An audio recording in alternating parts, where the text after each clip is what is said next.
enemy position. Down below are fanatical jet defenders who have been in control of the city. Oh, hello guys!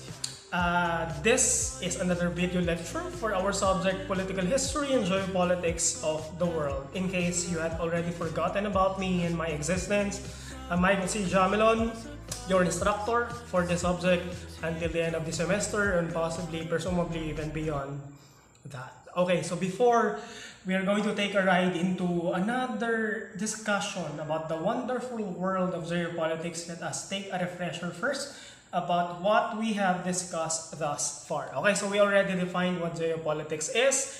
So we already discussed the different dimensions of the geo, land, territory, and terrain. And then we also discussed those stuff that are included in the study of geopolitics. Too many to mention, but we already provided a glimpse of what's to come in this course or in this subject. Okay, so having said all that, let us then take a ride into another car or vehicle into the wonderful world of geopolitics. Okay, what does geopolitics mean? Okay, so alam niyo na kung ano ibig sabihin ng geopolitics. Pero for the sake of today's discussion, let me flash in your screen this definition of geopolitics.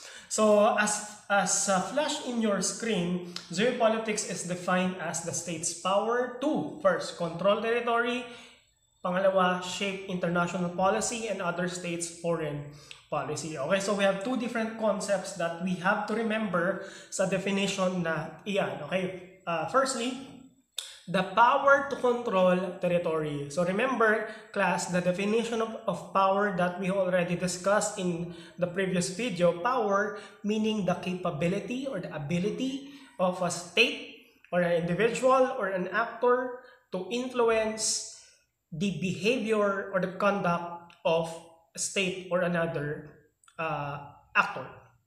Okay, so yun yung ibig sabihin ng power. And then if you combine the elements of controlling territory, then geopolitics is all about the study about the capability or capacity ng isang estado na kontrolin ang teritoryo nila to secure or guarantee its security and to maintain its hold or ownership over all its territory. So it insinuates then that the state has the power to acquire more territories, and it insinuates or suggests that state can also have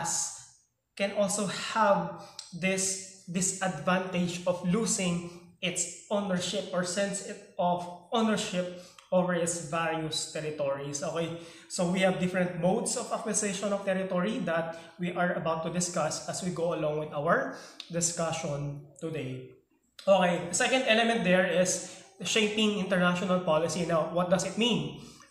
So aside from the power of a state to control its territory, it also has the power to shape international policy. So nakadepende na yan sa behavior ng estado na yan, then nakadepende yan sa actions nito, and ultimately all those behavior and actions can have an impact doon sa paghubog ng mga polisiya na related sa relationship na nag-exist between and among states in the world.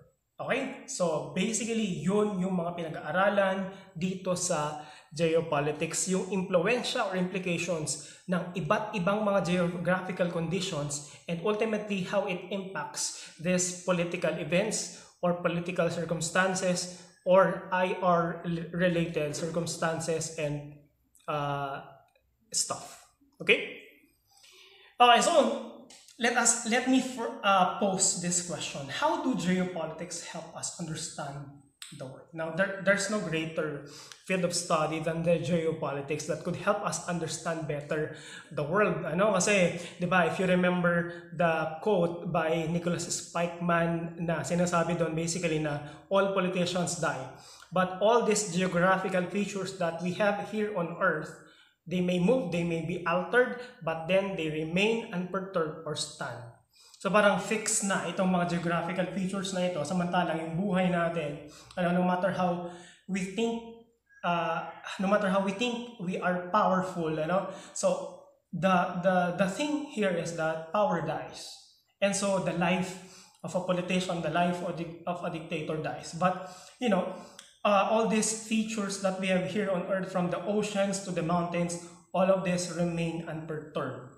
Okay, so ano ngayon ang kinalaman ng geography, ng existence ng mga kabundukan, existence ng mga karagatan na ito sa pag-iintindi natin sa kasalukuyang mga nangyayari sa mundo? Okay? May kasagutan ba na mayroon itong mga bundok na to, itong mga karagatan na to sa mga nangyayari ngayon sa ating mundo? Okay, so in order for us to solve such question, okay, so let us discuss now. Okay? Now, aside from the definition that I already provided, dun sa beginning ng ating discussion, let me first flash another definition of geopolitics as the interplay among geography, power, politics, and international relations. So, ang keyword dyan ay interplay. Interplay, ito yung laro. Ito yung paglalaro, okay? Ito yung pagbabalanse, ito yung implikasyon ng geography sa power, implikasyon ng power sa politika ng isang bansa, at ultimately yung implikasyon ng geografiya, power at politika sa relasyon ng iba't ibang mga bansa sa mundo, or the relationship that exists between and among states in the world. Okay, so there are 4 different concepts that we have to remember.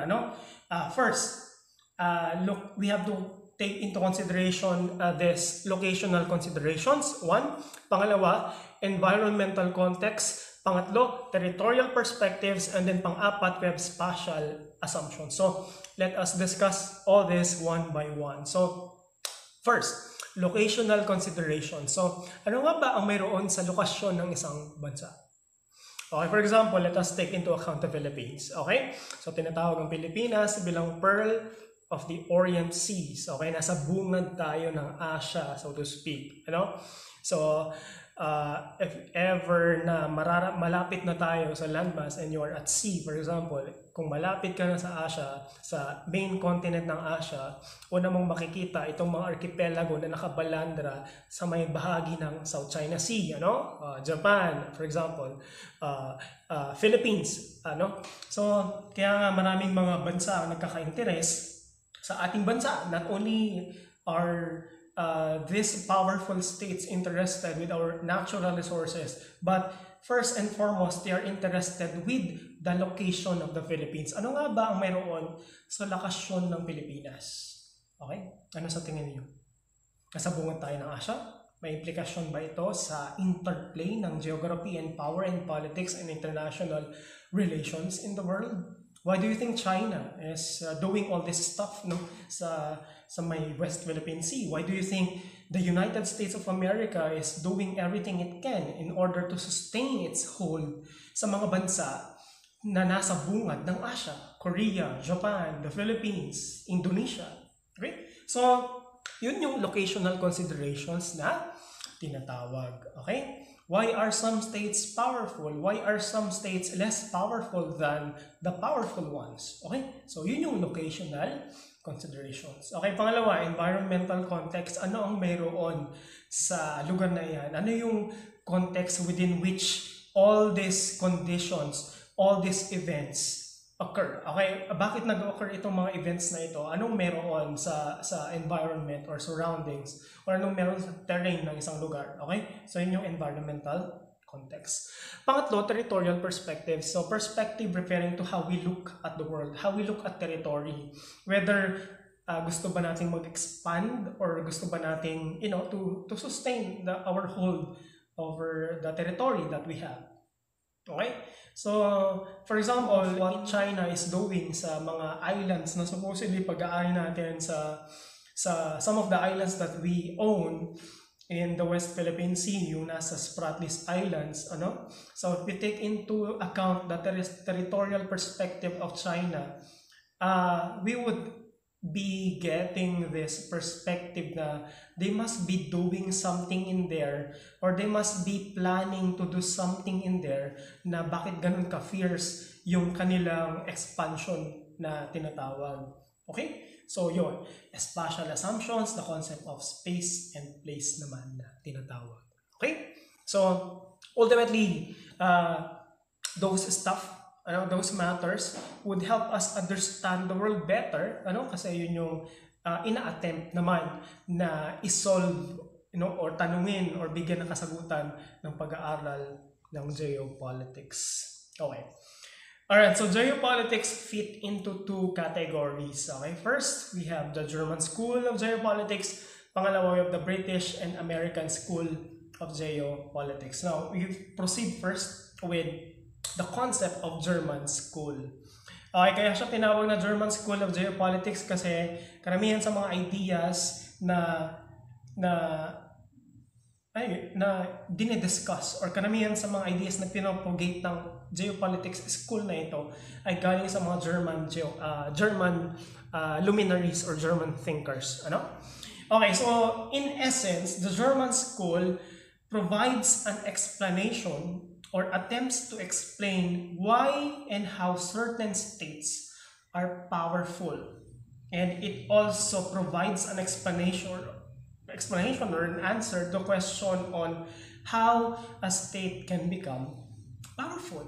Okay, so sa tingin nyo ba, bakit may mga estado sa mundo na powerful at bakit may mga ibang estado na walang paki sa kanila, na hindi sila powerful? Okay. Maybe it's better if we bring up the map of the United States of America. So the United States of America, as shown in the map in your screen, is one of the largest countries in the world insofar as area or land area is concerned.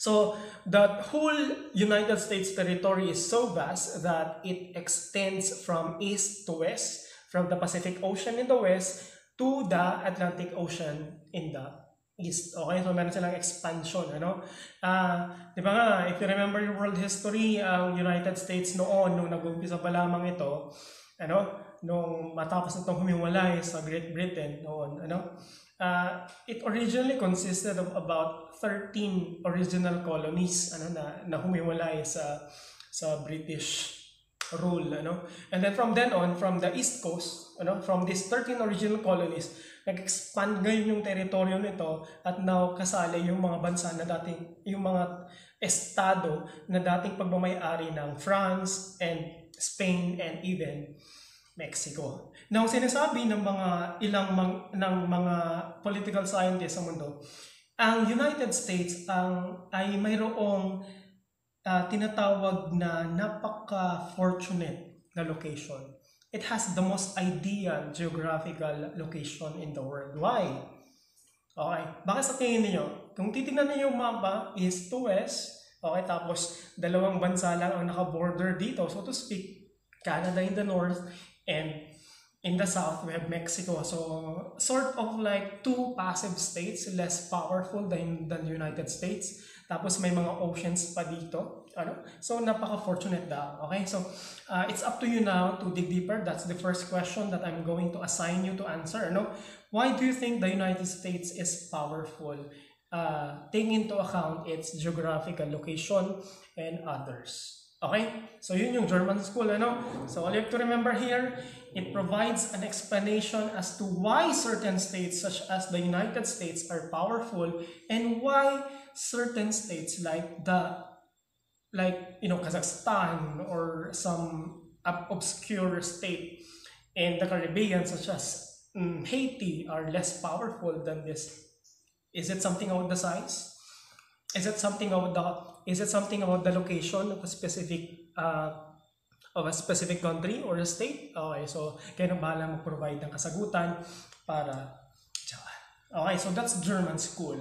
Pangalawa, we have the British American School. Ito naman nag-attempt at nag-offer daw supposedly ng strategic advice for states. Ano tong strategic advice? Now, merong isang field of study ang geopolitics na tinatawag nating geostrategy. Ang geostrategy, this one talks about how the location of a specific state can offer strategic advantage. For example, yung nabanggit nga natin na United States. Why is it powerful? Is it something to do with geography? Why Japan is powerful? Is it something to do with its geography? Pero paano ang Pilipinas? Diba? Nasa bungad tayo ng Asia, so to speak. If we are facing the Pacific Ocean, why is it that we are less powerful than Japan? Why is it that we are less powerful than China, which is, you know, nasa immediate na immediate ano natin, ano? Is it something is it something to do with the size of the Philippines or the Filipinos? Okay na bahala sa mga dyan. So ultimately, kapag nasagot natin yan, okay, so that is the virtue, yung pinaka-punto ng British and American school. Kasi karamihan ng mga concepts na related dito ay pinut forward or advanced by British and American political scientists and political geographers, so to speak. Okay? So remember the two schools of geopolitics, the German and then the British or American school. So remember all those stuff. Okay? Alright, so another concept na kailangan nating i-discuss is we have the concept of critical geopolitics. We have the classical geopolitics, so we will be discussing that. Ang critical geopolitics from the concept of critical, so it takes, meron tayong level na ngayon ng analysis, okay? So meron na tayong level ng critical thinking to help us understand the interplay between geography plus politics. Okay, so basically, what critical geopolitics is all about is that ito yung mga ideas na mayroon na possessed by these intellectuals about the statecraft, about places, so how all these ideas ultimately influence and reinforce yung political behavior at policy choices ng mga estado. Ang statecraft kasi tungkol yan sa, something more to do with governing the country, something to do with, securing the integrity or territorial integrity of a specific country. Okay, so that's what is entailed dito sa konsepto ng critical geopolitics. Okay, so for example, if yung Cold War, tinatawag. So it's us versus them. The United States versus, the communists in Russia, the socialists in Russia. So us, yung concept ng us, ito yung, yung United States and other allied powers, na ina-advance yung pro-democracy, independent, self-sufficient. Tapos yung mga them naman, ito yung mga bansa na opposite naman yung mga ideology sa mga paniniwala, na they are not pro-democracy, they are not independent, they are not self-sufficient, and ultimately they are not free. So the US and then the USSR, okay, the US is us, then the USSR and other allied or other, aligned countries na sinatawag. So kung papasok na dito yung critical geopolitics, it helps us understand the decisions, the political behaviors that are maintained, between the us and the them, So ultimately hindi naman na-resolve or hindi naman natapos or parang wala namang resolution ang Cold War nangyari. So it's all about espionage and some other stuff. Okay? So that's critical geopolitics. Okay, so something naman na kailangan nating pag-aralan pa, so we have the 19th century geopolitics of the world. Okay, so we start with the concept of colonization. Okay, so that's something that you understand already. Colonization refers to the practice or the behavior of a powerful state to expand its territory and integrate the peoples or the territories of all those states that has been colonized. So ito yung practice ng mga mayayaman or mga powerful na mga bansa at yung pag-integrate nila nitong mga less powerful na states into their hold or authority na tinatawag. Okay? So ang Pilipinas, di ba? If you're going to summarize, so to speak, yung kasaysayan ng Pilipinas, parang sinasabi na Ang Pilipinas ay 300 taon na nasa loob ng kumbento, 10 taon na nasa Hollywood, at 3 taon or 5 taon kay Hello Kitty. So basically, that's the story of the Philippines and its colonization periods, no? So we have been like colonized by Spain for over 333 years. We have been under the American rule for 10 years or more, and then we have been under the Japanese occupation for 3 years and more. So basically, if you take into account Asia, parang minimal lang yung mga bansa sa Asia na never na-colonize. Thailand, that's why it's called as the land of the free, simply because it has never been colonized by a Western state or Western colonizer. Pero ang Pilipinas, we have been subjugated and colonized thrice, from the Americans to the Spaniards, to the Japanese, and even attempts of colonization by the Dutch, the French, and the British. So what if we have been colonized by the British instead of the Americans? Interesting sana yung kasaysayan natin. So maganda sana kung may alternate history tayo. Pero, we could have been like Harry Potter, so to speak. Okay, colonization. Mercantilism naman refers to this practice of protectionism. So parang it's tantamount to the existence of these merchants, kasi we have to take into account yung nangyari noong Middle Ages, di ba? We have the old world countries in Europe, na isa lang yung kanilang mga products, for example, corn, for example, or wine or tobacco. So in essence, mercantilism relies on the relationship that exists between the kings and the merchants. So the merchants has the backing of the kings guarantee the protection of the merchants. And in essence, what mercantilism is all about, it's something to do with insularism, or the capacity of that state to protect its assets and never accept anything that come from other states other than its own. For example, products. Okay, so that's mercantilism, so to speak. Okay, so imperialism naman. So we have this interesting map sa inyong screen that shows the different empires that colonize each majority of the countries in the world, from South America to Asia. And then kung titingnan niyo yung mga kulay which identify those states that have been colonized by powerful states, limited lamang yung mga kulay, so from the French, from the Germans, to the British, to the Dutch, so all of this mostly are European countries that tried to colonize the world, so to speak, and establish their empires in the world. Okay, so what led this, this states to think that they are all too important, all too huge, to colonize these less powerful states, these benign states, so to speak. Bakit ang mga Pilipino ay na-colonize or natayuan ng empire ng tatlong mga empires na ito, like Japan, the British, the Americans, and then the Spaniards, or the Spanish, Kasi interestingly, since we've been colonized for over 333 years by the Spaniards, why is it that, we never speak Spanish at all, And then, kung gaano man karami yung taon na dinevote ng Spain sa atin, gano'n naman kakunti yung mga Amerikano. Pero insofar as cultures are concerned, mas reflected sa atin yung kultura ng mga Amerikano, isa sa mga kultura na mayroon ng Spain. Except for the food, except for the words that we use. Pero we are more Americanized than Hispanic, no?